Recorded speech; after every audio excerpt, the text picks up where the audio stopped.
Business owners in the Circle City were put at ease when they learned that a company has unplugged a machine that burns medical waste. Now that company is trying to purchase a new waste disposal system that is safer. WDHN's Aaron Dixon has the story all new at 6.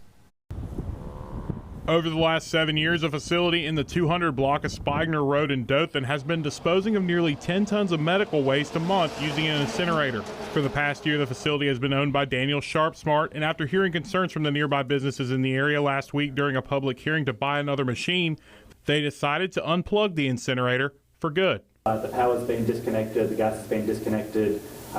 We do not have intent to continue running that equipment. One of the things I want to do is make sure that at least going forward, there's a open communication where if something's going on or the public's not happy, I really want to hear about it. There were concerns that the waste being burned was sending a black smoke into the air that made it difficult for people to breathe and forced them to stop working.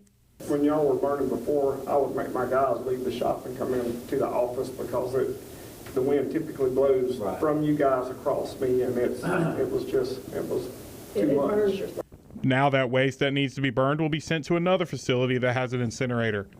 Daniels is trying to purchase an autoclave or steam sterilization unit, which will give them the ability to dispose of nearly 25 tons of medical waste a month, or 228 tons a year from hospitals across the state. So it basically just puts steam into a pressure vessel, and so it's not actually burning anything, right? So there's no gases coming from the waste. It's basically using hot steam to sterilize the waste. The proposed machine does not burn waste, but officials do say that some steam will be released into the atmosphere through a ventilation system, and water from the machine will go into the city's sanitation system. However, they say the vapor that will be released is not toxic or harmful, and that the water going into the sewage system is not acidic and is pretty clean.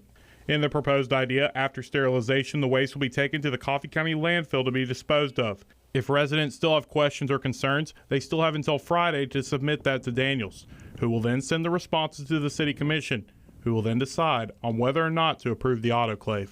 In Dothan, Aaron Dixon, WDHN News for the Wiregrass.